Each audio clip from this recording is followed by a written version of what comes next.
әжетханадағы оқушы өлімі. Басқа бұрмаланған мәлімет болды, оқушының өзі. Сенімді орта жоқ, дос жоқ, шынайы достық жоқ. Солардың жұмысын қалай бағалар едіңіз? Ешқай маман өзін 100% керемет деп айта алмайды. Барлық факттар тергеле ме? Нақты қазір айта алмаймын. Неге мектеп директоры өзі кеспеді ол талды? Құдай өзі сақтасын. Сіз нақты бұл тақырыпты зерделеген жоқсыз. Қайырлы күн, құрметті көрермендер. Бүгін біз Жамбыл облысы прокуратурасының қауіпсіз балалық шақ жобасы аясында жасөспірімдер арасындағы суицид тақырыбында подкаст жазғалы отырмыз.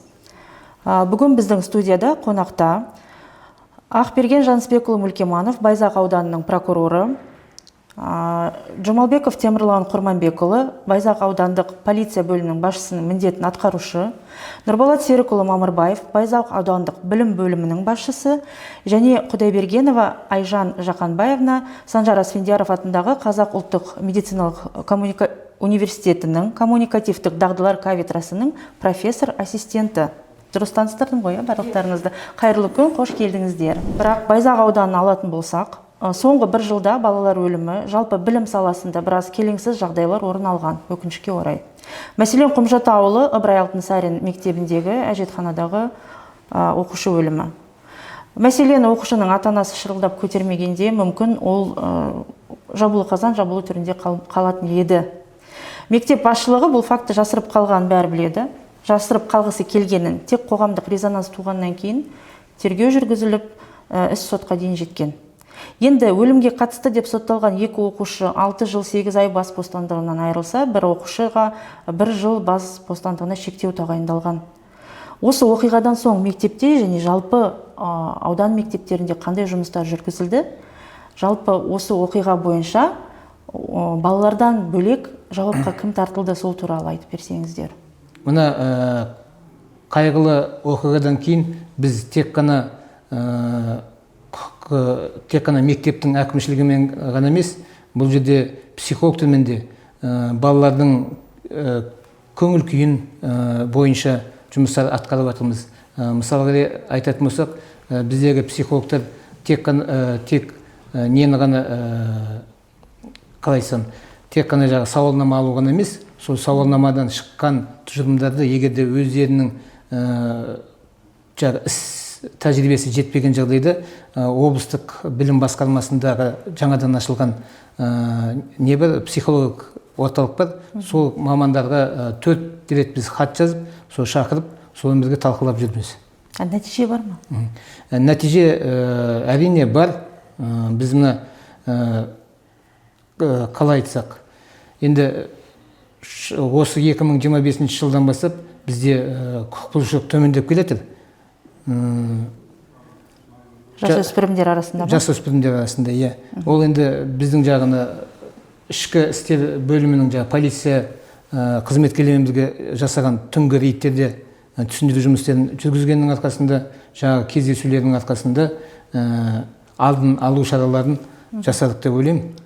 Түсінікті. Жалпы мектеп басшылығына осы оқиғаға қатысты сіздердің тараптарыңыздан қандай бір шаралар қолданды?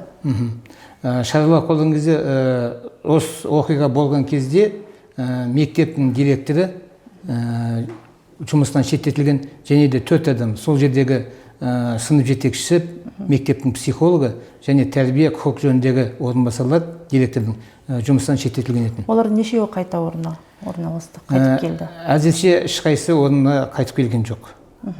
Нақты қазіргі уақытта ешқайсысы әлі орнына келген жоқ. Енді осы орайда сізге сұрақ қойсақ, жалпы осы істі жасыру фактісі бойынша құқық қорғау органдары тарапынан, сіздердің тараптарыңыздан қандай жұмыс атқарылды?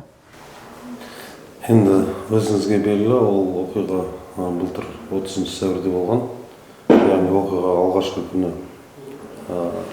алгоритмге сәйкес барлық уәкілетті органдар шығады. Мен өзім шықтым, полиция бөлім басшысы, жедел тергеу тобы шықты, әкімдіктен қызметкерлер, білім бөлімінен қызметкерлер шықты. Енді алғашқы мәлімет бойынша мектеп әкімшілігімен берілген, сол жерде басқа бұрмаланған мәлімет болды. Оқушының өзі дене шынықтыру сабағынан кейін әжетханада дәрісінде тұрған кезде есін танып қалған деген. Енді келесі күні, 1 мамыр күні сараптаманың алғашқы қорытындысы мәлім болды. Ол жаңағы кеудеге келген соққыдан бала қайтыс болған деген.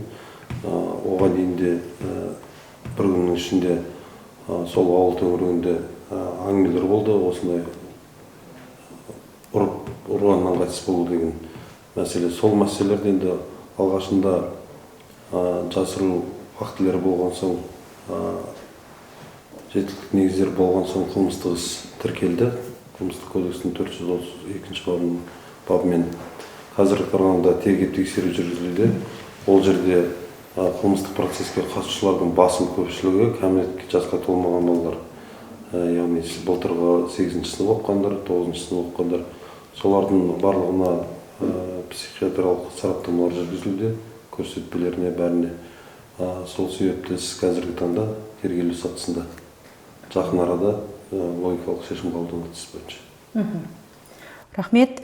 Алдыңғы сұрақтың өзіндік себебі бар қойғанға әлімжеттік туралы. Әлімжеттік салдарынан жасөспірімдер өздеріне қол жұмсауы да әбден мүмкін ғой. Осы орайда суицидқа алып келетін тағы қандай факторлар бар? Осы туралы Айжан Жақанбаевна сіз өзіңіз айтып кетсеңіз, жалпы осы аудандағы болған жағдайларды зерделеген маман ретінде де сіздің көзқарасыңызды білсек. Жәнегі сіз айтып кеткен фактор, ол бізде суицидқа келетін 3 фактор бар дейміз. Биологиялық, әлеуметтік және психологиялық. Биологиялық деген ол психикалық бұзылыстың болы, бір аурудың негізі ретінде соған әкелуі мүмкін, суицидке өмірмен сол үшін қоштасуы мүмкін. Сонымен қатар әлеуметтік дедік, ол және жасөспірімдер арасындағы осы сіздер айтқан жағдайлар орын алады. Соның себебінен сол жағдайлардың қорытындысы ретінде негізі жиі орын алатын жағдай ол суицидалды мінез құлық. Өйткені сенер ортасы жоқ. Жәнегі біз айттық қой. Сенер ортасы жоқ. Неге? Қазіргі интернет бізде оған бір себепкер болып отыр. Өйткені сенімді орта жоқ, дос жоқ, шынайы достығы жоқ. Сондықтан бір-біріне күш көрсетеді, тәрбиелеп атқан интернет. Жанұя отбасылық институт дейміз, ол да құлдырауда. Өйткені қалай тәрбиелейтінімізді өзімізді ұмытып жатырмыз. Біз тәрбиеде қазіргі кезде 90% мынау интернет орын алады. Мен осымен неше рет қайталап айтам, 10%-ын ғана ата-анаға қалдырып жатыр. Өйткені ешқай ата-ана балам жаман болсын деп тәрбиелемейді. Барды жоқтысын сол баласына көрсетуде, барды жоқтысын баласына беруде. Бірақ интернет дегеннің жақсы жаман жақтары бар ғой, соның жаман жақтары көп әсер етіп жатыр. Өйткені интернет тәрбиелеп жатыр сол қатыгездікке. Қатыгездік қайдан орын алады? Үйдегі отбасылық жағдай тыныш болмай жатса. Осының бәрі келеді, жиі айтамыз ғой, әкесі мен анасы бір-бірімен ұрсысып жатады, айтады, жоқ баласына қол көтермеген еді деп. Бірақ ана мінез құлықты копировать етіп алады да, оны келесі бір ортаға бала көрсетеді. Сол себептен жәнегі осы агрессивті мінез құлық жиі орын алады. Сонымен бірге тағы да бұл жерде қосып кететін нәрсе жәнегі жәбірленуші дейміз ғой. Жәбірленуші тарапынан не орын алмай жатыр дейміз, ол ассертивті мінез құлық. Ассертивті мінез құлық дегеніміз сенімді мінез құлық орнату. Сенімді түрде жоқ деп айту, сенімді түрде я деп айту, өзіне өзі сенімсіздік танытқан бала жәбірленуші болуына тап болады. Өйткені ол сенімсіздікті өзі көрсетіп тұр ғой, ана агрессорға. Сондықтан оның жәнегі қорыққанын көргендіктен ол агрессор басымдылықты көрсете береді.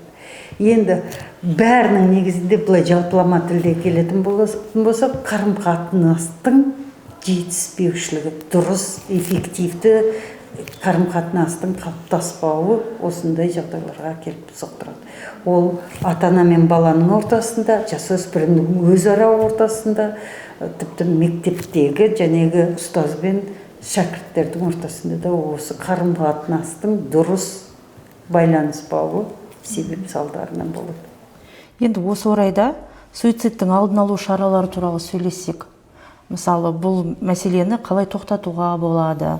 Одан кейін жаңағы мектеп психологтарымен осы ауданда жұмыс жасаған шығарсыз, сөйлескен шығарсыз. Сіз солардың жұмысын қалай бағалар едіңіз қазіргі таңда? Және сіздің ойыңызша олардың жұмысы көңіл толтырады ма? Әр жұмыстың бәрібір минустары да болып жатады ғой. Ешқай маман өзін 100% керемет деп айта алмайды. Сонда ғана маман өсіп отырады ғой.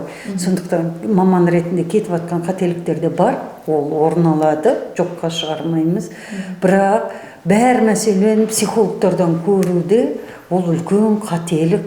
Мен айтып жатырмын ғой, мектепте кім? Анау директордан бастап, завучтарды қосып, педагогтарды қосып, тіптен бақтада тұрған адамдардың бәрін қосатын болсақ, бұл кісілердің бәрі сол баланың тәрбиесіне қатысатын адамдар.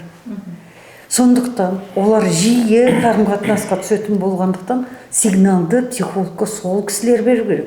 Психолог көріпкел емес, жәнегі ана топта мына класста мынандай болып жатыр дегенді айтатындай.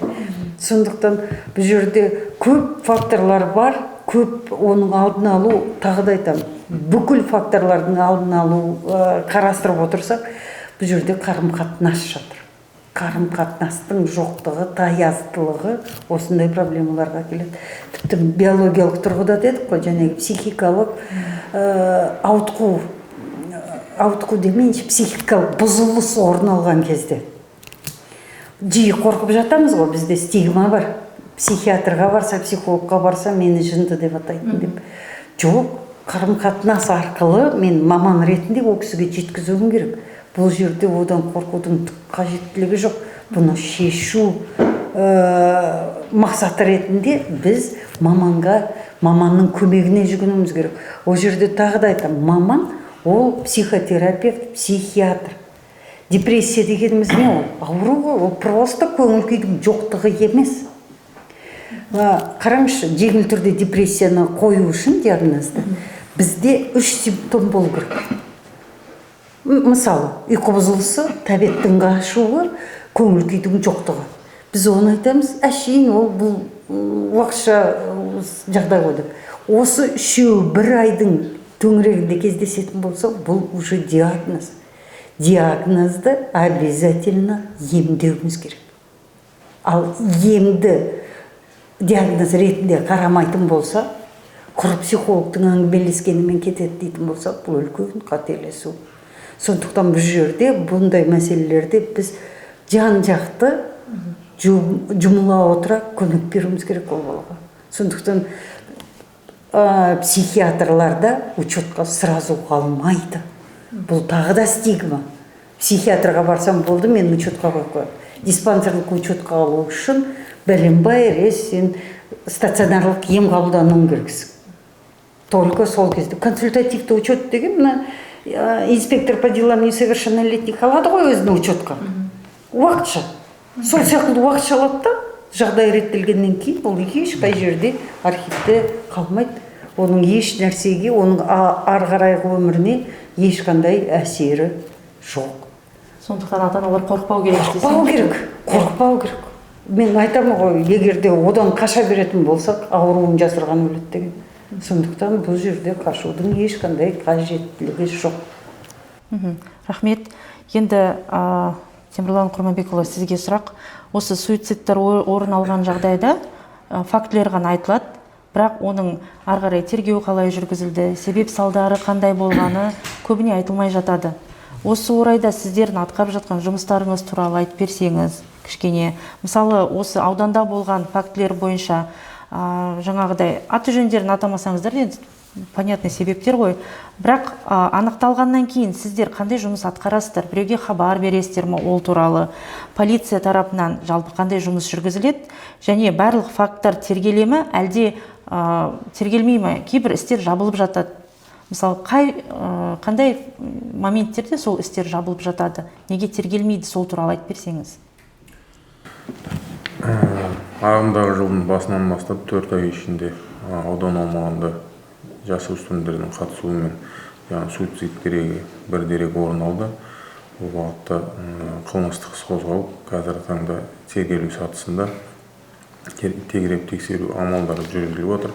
Бұл бағытта енді полиция тарапынан ең алдымен буллинг, әлімжеттік және лудомания дейді, осы бағыттарды бірінші очередте тексерген болатынбыз. Яғни жаңа мектептегі оқушылардың, сыныптастарын, қоршаған ортасының, үйінде көршілер тарапынан барлығының сұрау жұмыстары жүргізді. Яғни осы бала жаңағы өзіне қол жұмсаған бала қандай да бір қиыншылықтар болды ма өмірде, біреу болмаса біреу әлімжеттік көрсетті ме, көрсеткен болатын бе деген сияқты сұрақ жауаптар алынды. Сонымен қатар жаңа екінші дәрежедегі жаңа банктың уровень дейді, сол жерде есеп шоттары бар, тағы басқа төлемдер бар, солар тексерілетін болады. Бұл неге десеңіз, бұл жаңағы лудомания немесе зайымдар алу, несие, микрокредит, жаңағы несиелер рәсімдеу, тағы басқа жаңағы есеп шоттарын тексеру бағытында осындай жұмыстар атқарылады. Бұл ағымдағы жылда тіркелген дерек бойынша ондай оқиғалар орын алмаған. Жаңағы атап өткен буллинг, әлімжеттік, лудомания, бұл жерде нақты тергеу амалдары жүргізіліп жатыр, аяқталған жоқ. Бұл мәселен енді айтуға болады, үйдегі тұрмыстық қарым-қатынастағы бір өзінің проблемалық тұрғыда осындай оқиға орын алған деп, нақты қазіргі таңда ондай тұжырымға келген жоқпыз. Әлі де тергеу амалдары жүргізілуде. Сонымен жаңа екінші сұрағыңыз, қылмыс неге тергелмейді? Бұл қылмыс тергеледі. Ол бұған дейінгіде болған оқиғалар бойынша барлық жерде қылмыстық іс қозғалып, өзінің тергеп тексеру амалдары жүргізіледі. Нақты тергеп тексеру амалдарының нәтижесіне сай қылмыстың жаңағы құрамы болмаған жағдайда бұл қылмыстық неден өзі қысқарып қараусыз қалдырылатын болады. Жалпы себеп салдары анықталғанда сіздер кімге хабарлайсыздар ол туралы? Қандай жұмыс атқарылады? Мысалы, ол отбасыда басқа да балалар болуы мүмкін ғой. Олар да сондай нәрсе жасамас үшін қандай жұмыстар атқарасыздар? Жалпы атқарасыздар ма? Бұл бойынша жұмыстар атқарылады. Барлық мүдделі жақтарға, психология мамандарына, прокуратура тарапына, барлық жақтарға хабарлама біздің атымыздан жіберілетін болады. Алдағы уақытта жаңағы психолог мамандарды өз тарапынан жаңағы алдағы уақытта осындай оқыс оқиғалар орын алмауға ықпал ету барысында осындай хабарламалар жіберіліп отырды бізге. Енді ұнаса да, ұнамаса да бұл тақырыпты қозғай алмаймыз. Түймекент ауылында болған жағдайларға байланысты бірінен соң бірі жастары шамалас балалардың бірінен соң бірі өзіне қол жұмсау фактілері. Осы бойынша жалпы даже олар ұқсас тәсілмен кеткен өмірден осы балалар. Анықталды ма себептері? Осы балалар өмірге не үшін өмірден кеткеніне, жалпы ол ауылда не болып жатыр? Ол ауылда жаңа балаларға әлімжеттік көрсетіліп жатыр ма? Әлде басқа факторлар бар ма? Осы анықталды ма? Бүгінге осы барлық қайтыс болған балалардың неліктен өмірден кеткені анықталды ма? Бұл балалар бойынша аудандық полиция бөлімінде қылмыстық іс бар. Ал осы факттер өзімен ішінара байланысты ма? Нақты қазіргі таңда айта алмаймын. Мен жауап берсем болады ма? Осы сұрақ бойынша как раз менен сұрап еді. Өзара байланыс бар деп айта алмаймын. Өйткені біріншіде ол жаңағы айттыңыз ғой, сіз жақсы көрсеттіңіз. Жастық ерекшеліктері бір шеңберде қарастырылады. Бұл жастың өзі өтпелі кезеңде тұрғандықтан жақын болады да осындай эмоционалдық тұрақсыздыққа. Соның салдарынан болған жағдай. Бірінші жаңағы бір баламыздың жағдайы жаңағы бір кикілжің, үйдегі отбасылық кикілжің орын алғандықтан, соны көтере алмағандықтан бұл оның мінез құлығының өтпелі кезеңіне сай келгеніне байланысты. Ол жерде маман ғана көмектесе алатын еді. Сондықтан маманның көмегіне жүгіну керек еді. Оған біз кім көмек береді? Мына сырттағы жүрген сол балаларға жауапты болатын біздер, үлкендер әсер етеміз. Тіпті ата-анасы қарсылық білдіріп атады. Ол қарсылықпен жұмыс істеу тағы да бізге жауапталған. Біз қарсылықпен, сол қарсылықпен ата-анасының қарсылығымен де жұмыс істеуіміз керек. Ол кісіні сендіруіміз керек, ол кісіге көрсетуіміз керек. Сондықтан жәнегі мен де ойлаймыз ғой, бізде бәрімізде қалыптасқан жасөспірім болған соң бір буллинг болған шығар дегенде. Жоқ, бесеуінде жәнегі профессионалды лупа дейміз ғой, соған салып тұрып қарағанның өзінде жоқ. Бесеу 5 түрлі, 4-еудің жағдайы жәнегі айтып тұрмын, іштегі уайымның болғанынан біреуіне айтуға болады, маскировочная депрессия дейміз ғой. Жәнегі қарызданған, тағы да басқа әлеуметтік жағдайларға байланысты. Қалған үшеуінде бұл жерде көмек керек еді балаларға. Ата-аналар байқаған ба мінез құлқын өзгергенін? Ата-аналар жиі біз қашып отырамыз ғой. Байқаса да біз мінезі ғой деп қоя саламыз. Сондықтан бұл жерде ол кісілер әдейі істеді деп айта алмаймыз. Бұл жерде осы сұрақтармен біз көп жұмыс атқаруымыз керек. Рахмет. Нұрболат Серікұлы, сіз қосам деп отырсыз. Бірнәрсе қоссам, бұл жерде әріптесіміз өте керемет айтып отыр. Біреуді кінәламаймыз. Әрине мектептің психологтарды, ол кісілерді әріптес айтып кетті, көріп келеміз. Олар да біз сияқты адам. Бірақ бізде көбінесе осындай істелмеген уақиғалар айтылады да, істелмеген жағдайлар айтылады да, бірақ сол педагог-психологтар сол Түймекент ауылында 19 баланы мектеп әкімшілігі жан-жақтан жинап, бірінші бала қайтыс болған кезде қалған бала шоши бастады түнде. Сол бойынша істелген іс-әрекеттерін көбінесе біз айтпаймыз. Ол да өте үлкен еңбек. Сол кезде психолог орталықтың Ришат Еркінұлы бастаған топ түні бойы жұмыс істеді. Біздің психологтар аудандық психологтардың барлығын жинап, әр аулаға біз адамдар қойып, сонымен жұмыс істедік. Соның арқасында біраз оқушылардың көңіл күйі түскенін байқап, сонымен ұзақ жұмыс істедік. Ол тағы бір күндік емес, бірнеше күн, сол бір ай бойы соны бақылауда ұстап, қайта барып не алдық. Енді осы орайда біз қауіпсіз балалық шақ туралы айтып жатырмыз ғой, жоба аясында. Енді кішкене суицид тақырыбынан қауіпсіздікке қарай көшсек, осының барлығы немқұрайлық пен жауапкершіліктің жоғынан орын алып жатыр деп ойламайсыздар ма? Сізге сұрақ. Және суицидке қатысы жоқ болса да, Киікбаев мектеп гимназиясын орын алған жаппай улануды айтсақ, мысалға, о жақта Тоқсейітов жеке кәсіпкер шеттетілмек түгел әлі де жұмыс істеп, балаларды ыстық тамақпен қамтамасыз етіп отыр. Сонда оқушылар мен ұстаздардың қауіпсіздігіне кім жауап береді, оларды кім қорғайды деген бірінші сұрақ. Одан кейін осы қауіпсіздікке байланысты Дихантрек мектебінде орын алған жаңағы жұмысшының өзіне жүктелмеген міндетін атқарғанда қайтыс болғаны фактісі бар. Ол бойынша да айтып кетсеңіздер, қандай жұмыстар атқарылды, неге ол орын алды ол жағдай. Жалпы осының барлығы немқұрайлықтың орын алғанынан емес па деген сұрақ туындайды. Осымен қорытындыласақ, пікірлеріңізді біліп. Жалпы енді жастарды айтады ғой, мемлекеттің болашағы деп. Сол себепті мемлекет қатты көңіл аударады балалардың құқық бұзушылыққа бармауына, одан кейін олардың қауіпсіздігін қамтамасыз етуге. Барлық мүдделі органдарға сол міндет жүктейді.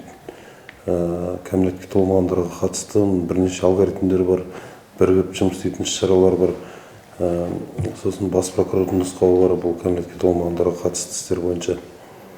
Енді соны айта кетсем, жаңағы басында сіз сұрақ қойып отырсыз, халыққа түсінікті болсын. Енді әрбір жағдай полицияға немесе полицияға хабарлама түскен арыз болған жағдай кәмелетке толмаған қатысты ол сотқа дейінгі тергеп тексеру басталады. Себебі алгоритмге сәйкес уже бүткіл мемлекеттік орган біледі, ол мәселен сотқа дейінгі тергеп тексеру басталады. Одан кейін мынау баланың қауіпсіздігін қамтамасыз етуде барлық жағдайда біз профилактика алдын алу мәселесін қараймыз ғой. Алдын алу мәселесін де қабылданған шаралар, кемшіліктер, орын алған оқиғалар бойынша бізде сараланады. Не себептер, қандай кемшіліктер жол берілді деп. Соны әрбір жағдай мына қайғылы оқиғаларға келсек, әрбір жағдайда барлық уәкілетті органдар оқиға орнына бірінші болып шықты. Ол жерде барлық шараларды қабылдады. Ең бірінші жаңағы өзін-өзі хат қалдырып кетті ма деген оны анықтауға шара қабылдады. Одан кейін білім саласында, психология саласында қолдау орталығының мамандары бұл психологтың жұмысында қандай кемшіліктер болды, бұл балаға қатысты қандай жұмыстар болды, сол мәселе қаралды. Тергеп тексеру органы, оның қолында ұялы телефоны бар, әлеуметтік желілерді қандай пайдаланды, қандай желілерге кірді, жаңағы лудомания, игромания дейді, сол мәселелер ойындардан кесірде болады, кейбір жағдайда басқа өңірлерден мемлекетте балаларға қатысты. Сол мәселелердің барлығы жан-жақты толық тексеріледі. Баланың жатқан жері, компьютерде әлеуметтік желілердің қандай қолданған барлығы тексеріліп, сол бойынша шаралар қабылданады. Енді қауіпсіздікті қамтамасыз етуге байланысты, мысалы, былтыр біз 13 мың баланың жалпы бірігіп анықтадық, мынандай қауіпті әлеуметтік желілерге мүмкіндігі бар екен. Соның жойылды ол мәселе қолға алынды. Одан кейін жаңағы сіз мынау Киікбаев мектебінде тамақтандыру бойынша 2023 жылы болған оқиға, яғни ол жерде енді заң талаптарына сәйкес балаларды ыстық тамақпен қамтамасыз ету ережелері бар. Ол жерде жасалған келісім шартты үзуге создыруға болдырмайтын жағдайлар бар. Яғни 3 рет расталса осындай жаңағы санэпидемстанцияның қорытындысымен осындай жағдайлар 3 рет, 2 немесе одан да көп рет сөйтіп жазылған. Сонда жағдайда ұзартуға болмайды деген. Демек, қазір тағы да 2 факт осындай улану фактісі болу керек па осы жеке кәсіпкерлердің? Енді ереже бойынша сондай, ереже бойынша. Енді ол жағдайда мысалы зерделенді, сотта да болды ол мәселе, сотпен де не қылды. Сөйтіп енді биылғы ол кісінің соңғы жылы, оқу жылы, одан кейін конкурс болады заңға сәйкес. Ол кісі аудандағы алған ол мектеп қана емес, жалпы 13 мектеп па, мен білуімше сондай бар. Енді жаңағы неге айтып кеттіңіз, Дихан Трек мектебінде күзетшінің қайтыс болу дерегі бойынша. Ол бойынша сол күні қылмыстық іс тіркелді, сотқа дейінгі тергеп тексеру жүргізілуде. Яғни ол жағдайға да ерекше мән береді. Бізде аудан прокурорлық қадағалау тарапынан 2 рет нұсқау берді қылмыстық іс бойынша. Қазір тиісті сараптама тағайындалды іс бойынша, сол бойынша сараптаманың қорытындысы күтілуде. Енді ол жерде де мысалы жаңағы әрбір қылмыстық іс бойынша тергеп тексеру органы зерделейді ғой, себеп пен салдары байланыс арасында. Сол мәселені қазір анықтауға толық шаралар қабылдануда.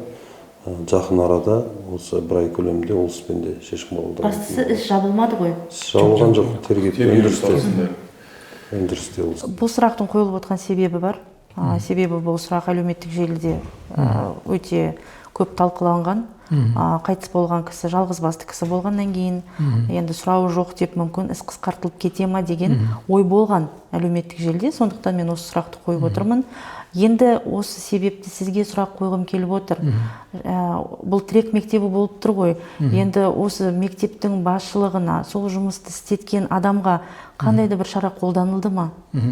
Қандай жұмыс атқарылды? Енді біз көп шара қолданылды ма деп кеттік те, жалпы ол кісілермен қандай жұмыс атқарылды осы орайда? Құрметті Айжан ханым, біздің мына жалпы қоғамда бір өкінішке орай пікір қалыптасқан деп айтсам ба, мен өзім бірден шешім қабылдап және бірден жазалауды жақтырмайтын адаммын. Әрине, қазір мына осындай қайғылы оқиғалардан кейін қоғам бірден шешім қабылдап нені соған жауапты мамандарының жазаланғанын қалайды. Отмена деген мода болды ғой, қазір осындай сөз бар, отмена жасады деген. Сондай недіші, мысалы, ол менің ойымша осы жағы қылмыстық іс осы Дихан Трек мектебі бойынша қылмыстық іс атқарылды, содан кейін барып осы қылмыстық іс біткеннен кейін сот шешімін шығарып, әркімнің қаншалықты деңгейдегі жауапкершілігі бар екенін нақтылап беру қажет деп ойлаймын. Содан кейін барып сол соттың шешімін қабылданғаннан кейін барып біз сол шешімге қарап заңды өзінің несін тәртіптік шарасын немесе де қандай жауаптылығын қарап беруімізге қажет деп ойлаймын. Ол түсінікті. Енді адамгершілікке салатын болсақ, күзетшінің тал кескені дұрыс па? Ол жерде күзетші болғанда аула сыпырушы. Аула сыпырушы. Бірақ ол тал кесуші емес пе? Иә, дұрыс айтасыз. Бір мәселені ол жерде айтып кетейік. Біз осыдан кейін, осы оқиғадан кейін, соның алдында да аудандық кәсіподақ ұйымымен бірлесіп, техника қауіпсіздігі бойынша жұмыс атқарғанбыз, жұмысшылармен қандай қауіпсіздік не алу керек. Енді бұл жерде объективті түрде сол жағдайға қарайтын болсақ, ол диқан тірек мектебі оқыды, магниттік мектептерден оқушылар келетін болған. Ал тал, кесілетін тал, ол қурап тұрған, онсыз да желдің арқасында сүйеніп тұрған тал етін. Ол бір күн болмаса бір күн құлайтын болған. Жоқ, Нұрболат Серікұлы, сіз мен түсінбедіңіз. Мен сіздің пікіріңізді білгім келеді. Басшы ретінде емес, адамгершілікке сала тұра, ол құлайтын тал болса да, оны аула сыпырушысы кесу міндетті емес. Оны кім істеу керек еді? Жалпы сіздің пікіріңізді білгім келіп тұр да. Енді нақты айтатын болсақ, ол жерде егер мектептің директорының өзі қандай да бір пәрмен берген болсақ, талды кесуге өтмесе, оның шешіміне негіз болған балалардың қауіпсіздігі деп ойлаймын. Балалардың қауіпсіздігі. Өйткені ол тал бір күні құласа, басқа бір балаға ма, немесе Құдай өзі сақтасын, басқа бір нәрсеге зақым келтіруі мүмкін етін. Сондықтан да соны кесіп тастау туралы шешім қабылданған. Неге мектеп директоры өзі кеспеді ол талды? Неге аула сыпырушысы кесу керек деген мәселе болып тұр ғой бұл жерде. Енді ол жерде мектептің кіші қызметкерлері кесілсін деген шешім қабылданған. Мен сізді түсіндім, бұл жерде в общем аула сыпырасың ба, қалған жұмысты да өзің істейсің, сондай болып тұр ғой. Сіз нақты бұл тақырыпты зерделеген жоқсыз. Сіз соттың шешімін күтіп отырсыз, дұрыс па? Күтіп отырған мынадай нәрсе, құрметті Айжан ханым, сізде бір нәрсені түсініңіздер. Егер де кіші қызметкерлерді лауазымдық міндетіне қарайтын болсақ, тек қана айтатын болсақ, мысалға бізде вахта қызметшісі деген бар. Енді вахта қызметшісі дегенде көбі сөйлейді, тек қана қоңырауды басып жіберіп отырады. Сонда 8 сағат бойы қоңырауды басып сағат қарап отыру ол міндет емес. Иә, міндеті, бірақ одан бөлек егер қажетті мысалға квалификацияны қажет етпейтін немесе... Нұрболат Серікұлы, біз тақырыптан ауытқып жатырмыз. Онда жалпы қорытындылай келе, осы мәселені полиция тарапы да, прокуратура тарапы да назарға алады деген сенімдеміз. Рахмет, үлкен уақыттарыңызды бөліп, бізге келіп, осы қиын күрделі тақырып жөнінде өз ойларыңызбен бөліскендеріңізге үлкен рахмет. Келесі кездескенше.